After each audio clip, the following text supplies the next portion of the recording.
New negotiations in Miami. Who is going there from our country and who from Russia? Putin is legalizing looting, while in Ukraine people will be saying goodbye to their last pennies. This and more today on TSN. Subscribe to our YouTube channel, leave comments and feedback about the topics that interest you most. And here's what else we'll be talking about next. Pay with money or pay with blood? Europe is looking for ways to finance Ukraine in 2026. If Ukraine is not supported, there is a high chance that Ukraine might not withstand. What bold statements were made by the president in Brussels, and what will happen to the frozen Russian assets?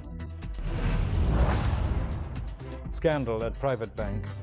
A veteran with amputated limbs was denied a card because he couldn't take a photo holding it in his hands. She also told me that she can't help me. Those are the rules. Did they apologize to the soldier? And what changes can we now expect in the banking system? A state-level emergency situation. Odesa region has been battling a blackout for 6 days. A 16-story building. You can't turn anything on or off, there's nothing. I'm on the 9th floor of a 16-story building. My heart is weak and we have to go up and down all the time. Where are the problems with electricity? The most severe? And how the constant air raid alerts make them even more unbearable. A scandal involving a veteran at private bank. A shocking story was made public by Olena Tolkachova, head of the patronage service of the 3rd Army Corps. The service's medical curator came to private bank together with a 20-year-old soldier. Ruslan Knish lost all 4 limbs in the war. He needed to restore a card for social payments that was lost in battle, but the manager had to photograph the client holding the card next to his face with his hand. The veteran, who had 4 amputations, was unable to do this, so he was left without the ability to receive state payments. After the incident became public, private bank apologized and promised to deliver the new card. The head of the National Bank, Andriy Pishny, condemned the situation. He wrote that such a thing cannot and will not happen. Later, a delegation of bankers came to Ruslan to apologize. But how much does this actually solve the problem? TSN correspondent Irina Markovich investigated the situation, spoke with the veteran and with the bankers. Her report will be featured in this broadcast. Watch it until the end. To choose one of 2 options for financing Ukraine, this issue is being discussed today at the EU summit, one of the most important in recent years. The leaders of European countries have to decide on the fate of frozen Russian assets, whether to use them for reparations or as a loan to our country. Katerina Fedorchenko will explain this in more detail. For some European leaders, the difficult conversation about money starts off even harder than for others. The controversial Slovak Prime Minister Robert Fico finds himself in an adventure right at the Brussels airport. A service vehicle crashes into his plane. The damage to the airliner is so serious that Fico announces on social media he will leave his plane in Brussels. He himself will head to the summit where he had previously promised to block the reparations loan for Ukraine. He is no less determined to obstruct a joint decision. Another friend of Putin is the Hungarian Prime Minister Viktor Orban. The idea of using frozen Russian assets for our country, he previously called it insane. Today, before the summit, politicians are not holding back in their expressions. There are 2 countries that are at war. This is not the European Union. It's Russia and Ukraine. And the European Union wants to take money from one side and give it to the other. This means interfering in the war. So the Prime Minister of Belgium is right. We shouldn't do this. The authorities in Belgium, the country where the largest amount of Russian assets are frozen, have consistently expressed concerns that Moscow will sue them if they hand over the money. Therefore, Brussels wants to share the risks among EU countries. Negotiations on how to do this have been going on for quite some time. The leadership of the European Commission assures that they are ready to work on this issue, day and night. Meanwhile, The Guardian reports on threats from Russian intelligence received by both the Belgian authorities and the head of the Euroclear depository, where the funds are held. The importance of European funding for our country was once again emphasized yesterday by the President of Ukraine, who is also participating in the summit. Robust security solutions are urgently needed, and comprehensive financial solutions are also critically needed. Decisive political decisions are absolutely essential regarding frozen Russian assets, and all our international partners truly need the unwavering courage to clearly see the undeniable truth, fully acknowledge this profound truth, and then act accordingly and decisively. European Council President Antonio Costa assures that EU leaders will not leave the summit without a decision on funding for Ukraine. But according to the head of the European Commission, the meeting should ultimately decide which financing option for our country to choose. Reparations, a loan, or financing through the EU budget by means of external borrowing. We must find a solution today. We will not leave the European Council without a decision on funding Ukraine for the next 2 years. And there are two options. One of them will be approved by the European Council. Before the meeting of EU leaders, Bloomberg learned what exactly the future loan for our country might be tied to. More than half of the funds are planned to be directed to defense manufacturers located in Ukraine, EU countries, as well as in several partner states, including Norway. At the same time, the participation of other countries will be strictly limited. Thus, Ukraine's ability to spend the borrowed funds on American weaponry will be significantly reduced. An exception will be made for critically important defense equipment that cannot be quickly procured under the new rules. The new scheme also includes requirements for Kyiv. The loan will be provided on the condition that democratic procedures are observed and genuine efforts are made to combat corruption. These processes will be monitored by EU representatives. At the same time, there are draft guarantees that Ukraine will receive weapons on time, because the European Commission will be able to require EU defense companies to prioritize Ukrainian orders and impose fines for refusing or delaying deliveries. Katerina Fedorshenko, TSN 1+1. If no money is found for Ukraine, Europe will have to pay with blood. Volodymyr Zelensky made a series of motivational statements in Brussels, where the European Council meeting is taking place. European Commission President Ursula von der Leyen promised that the summit would continue until the issue of funding for Ukraine is resolved. Then the President of Ukraine explained at a press conference why money from the EU is an important argument. In negotiations to end the war, why Europe's involvement is important for security guarantees, and how critical this funding is for Ukraine's defense needs. Next, a direct quote from Volodymyr Zelensky. If this tranche does not arrive, Ukraine's drone production will be reduced several times over. And if we talk about long-range ones, today we are using our capabilities. On our part, we are doing everything to reduce Russia's energy resources. None of this will simply exist. Today we are also talking about air defense, about certain missiles. I don't want to say out loud which ones are in short supply. There are some systems that lack certain types of missiles. Today I discussed with our partners that we can debate for a long time and a lot, but every day they keep coming. If Ukraine is not supported, there is a high chance that Ukraine may not withstand, and then Europe will pay not with money, but with blood. And everyone needs to unite, because strikes will also come to others. So this could be a new stage of the war. I don't want to scare anyone, it's just that everyone needs to be prepared. The money is needed so that Russia or anyone else cannot use these Russian assets as a lever of influence over us. We are more confident in our negotiation style with such a tool than without it. And to the question, how will you hold out for another year if you have no money? There is immediately an answer. And then such questions simply do not arise. We do not believe that Europe should replace the United States. And no matter what signals Russia sends, we understand that they would like to exclude the presence of Europeans. This must not be allowed. The presence of Europe reduces the chances, the percentage of aggression from the Russian Federation. Peace talks on Ukraine will resume very soon. Secretary of the National Security and Defense Council Rustem Umerov and Chief of the General Staff of the Armed Forces of Ukraine Andriy Hanatov have departed for Florida, USA. This was reported by Ukraine's ambassador to the United States, Olga Stefanishina. She emphasized that bilateral meetings with the Americans are being prepared. Over the weekend, a Russian delegation led by Putin's negotiator Kirill Dmitriev will also arrive in Miami. Trump's representatives will present the drafted peace plan and try to persuade Moscow to agree to the updated proposals for ending the war. It is expected that the results of these negotiations will be communicated to the Ukrainian side. The White House emphasizes that they will speak with the delegation separately. For now, trilateral talks are not being planned. The negotiations over the weekend will be a continuation of the lengthy discussion in Berlin.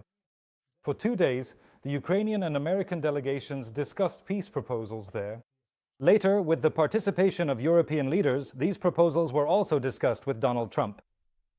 Do you believe that a peace plan to end the war in Ukraine could be agreed upon as soon as this weekend? And what will the position of the United States be? Will they agree with the Kremlin's envoys on everything? Be sure to share your thoughts in the comments on our YouTube broadcast. And of course, don't forget to like and subscribe to the channel. And I am continuing the TSN broadcast. Let's continue.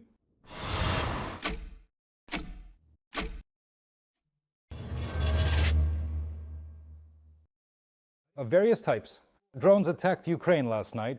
In total, the Russians launched 82 combat drones. About 50 of them were Shaheds. Our air defense shot down and neutralized 63 UAVs of the Shahed, Jeren, and other types in the north, south, east, and center of the country. The Russians targeted, in particular, once again, the energy infrastructure. 3 killed and 4 wounded in Donetsk region. An attack by 15 drones on Drushkivka took the lives of 2 people and 4 more were injured. In Kostyantynivka, an FPV drone hit a civilian car. The driver did not survive. The Russians attacked Kherson region with drones and artillery. They killed 2 civilians. In Novodmitrivka, an explosive was dropped from a drone onto a local resident, and in the regional center, a passerby was killed by an artillery strike.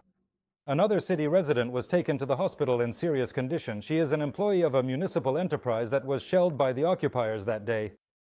In Cherkasy, Chester, there were victims. Residential neighborhoods and critical infrastructure became targets for the drones. Part of the city was left without power. About 15 private houses, a sports complex, and cars were damaged. A swarm of drones also flew toward Kryvyi Rih in the Dnipropetrovsk region. 4 people were injured in their destroyed homes, and rescuers were putting out fires. There are also power outages in the city.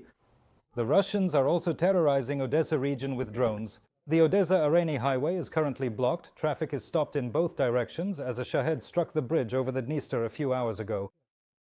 One of the cars was at the epicenter of the explosion and a woman was killed in it. And at night, the occupiers once again targeted civilian infrastructure. 8 people were injured, 1 man was taken to the hospital, while the others received assistance on the spot. In the Odesa district, the facade and windows of a high-rise building, a lyceum, houses and cars were damaged. Utility workers are on the job despite the threat of new attacks. And for the 6th day in a row, with only brief pauses for air raid alerts and shelling, they are trying to overcome the consequences of the blackout in the energy sector. The day before, a state-level emergency was declared in the region. Right now, the situation is most difficult for the residents of Artsyz and Odesa. Olena Chernayeva will tell you more about the 6th day without electricity. Without schedules and only for a few hours at a time. That's how electricity is being restored to the homes of Odesa residents. However, about 30,000 families are still without power since the attack. And this is already the 6th day. Energy workers are working around the clock. They say they are practically rebuilding the system from scratch. In particular, they are looking for temporary solutions to restore power to homes. The system cannot handle the load. The night before, an accident occurred and 2 districts of the city were once again left without water. Eventually, by the evening, power was restored to critical infrastructure again. But the situation is absolutely unpredictable. They turn on the electricity spontaneously wherever possible, even if just for a few hours. However, as the people of Odesa say, you learn to appreciate light at any time and in any amount after being without it for several days. There was no power for 4 days. I had to drive around charging my power banks. Well, we're surviving somehow. Neighbors are cooperating, helping each other out. I help people charge their devices. I throw everything in my backpack, go somewhere, plug it in to charge, then come back and bring it home. Yeah, that's how we survive. A 16-story building can't turn anything on or off. Nothing works anywhere. And It is only you. what floor are you on? I'm on the 9th in a 16-story building. Barrels, you know. Well, what can you do? Is it hard? My heart hurts going up and down all the time. The energy workers say they're getting closer to having a clearer and more predictable schedule. But what that schedule will be like and how many hours of electricity Odesa residents will have is hard to say. The most difficult situation is in Odesa itself, not counting the city of Artsyz. There they aren't promising any electricity until sometime next week. In the worst case, not before December 27th. The energy workers showed what the substation that supplies Artsyz looks like after the Russian shelling.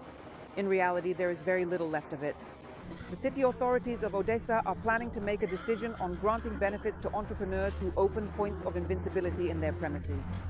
They are promised partial compensation for fuel costs for generators and for the purchase of the generators themselves. And those who rent municipal property are even promised exemption from rent payments until the end of martial law. Electric transport in Odessa is still not operating. They decided that supplying electricity to homes was more important. Today, Odessa residents finally got some sleep at night. It was the first quiet night in at least the last 10 days. But in the morning, the shelling resumed. The air raid alert is still ongoing even now. In addition to drones, the enemy also struck Odessa region with guided aerial bombs. Olena Chornyayeva, Ivan Savchenko, Odessa TSN 1+. 35 wounded people needed medical assistance in Zaporizhzhia. All of them were injured during the attack with guided aerial bombs. Among them are 5 children. The day before, the Russians dropped several bombs on the city. They hit 2 apartment buildings, an enterprise, and houses in the private sector. Most of the victims, who had acute stress reactions and minor injuries, received assistance on the spot. 9 people with blast injuries, concussions, and shrapnel wounds were taken to the hospital. Currently, 4 of them remain in the hospital, with 1 person in serious condition. 4 men and 5 women, of whom we hospitalized 4. 3 are in moderate condition and 1 is a critical patient.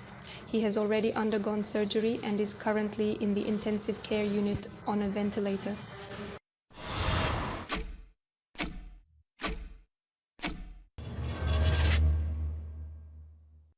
Almost 500,000 consumers are left without electricity every day after Russian shelling. These are mainly border and frontline regions. This was stated at a briefing by Acting Minister of Energy Artem Nekrasov. The Russians are deliberately targeting energy infrastructure facilities. This complicates and prolongs the restoration process. Although repairs to the damaged equipment are ongoing, after one of the attacks on the Odessa region, 32,000 subscribers still remain without electricity. Thank you. Today, in most regions of Ukraine, scheduled outages are in effect. Hourly schedules. The outages also restrict industrial operations. Energy workers are asking people to use electricity sparingly when it is available. Due to constant attacks by the Russian Federation, on average, about 400,000 consumers across Ukraine are left without electricity every day. These are mainly border and frontline regions. This number changes daily and depends on the intensity of the Russian Federation strikes. The enemy attacks our power plants and transmission networks, as well as the electricity distribution network. And this significantly complicates and prolongs the process of recovery after each new wave of mass strikes. Meanwhile, Russia keeps its own statistics on the destruction of Ukraine's energy sector and openly boasts about its strikes on energy infrastructure. The Center for Countering Disinformation provides screenshots published by the Russian Ministry of Defense, which were then picked up by hostile Telegram channels. Russian military openly report the percentage of destroyed facilities, even though Moscow at the same time, and claims that supposedly they only strike military targets. But the report is, in fact, an open admission of terrorizing Ukraine's civilian population. Russia has legalized looting. Putin signed a law allowing the confiscation of homes from Ukrainians who have left the occupied territories. Apartments and houses that appear to be abandoned in the occupied territories of Luhansk, Donetsk, Zaporizhzhia, and Kherson regions will be seized as ownerless property. The occupation authorities have granted themselves the right to transfer this housing to other users, including Russians who have found themselves on occupied Ukrainian territory. The invaders have announced that the expropriation of Ukrainians' homes will continue until 2030. Essentially, this is legalized looting. Ukrainians who fled the war cannot return to the occupied territory and defend their rights to property. They wanted to show their valor, but instead they got caught lying again. For the second time now, the Russians have tried to feed the world stories about capturing Kupiansk and even released a video where they supposedly control the streets of the city. But social media users immediately exposed the deception and found out that, in reality, the footage was shot on the outskirts of Tavelzhanka, which is about 20 kilometers from Kupiansk. They started fantasizing about capturing this settlement. The Russians began doing this as far back as November. And after reporting to Putin about the release, General Sergei Kozlovlev even received the title of Hero of Russia. As it turned out, in a hurry, because the president of Ukraine was there soon. Currently, our military has pushed back the occupiers and controls almost 90% of the territory. Kupianskaya. In general, enemy attacks are constantly being repelled in this direction. Heavy fighting is also taking place in the area of the temporary Yar. The invaders virtually wiped it off the face of the earth. But also, despite numerous statements, they still haven't been able to take the city. Pokrovsk is still holding out. A third of Russian assaults are currently concentrated on this section of the front. The enemy is transferring available reserve forces there, increasing pressure on our units trying to break through the defense.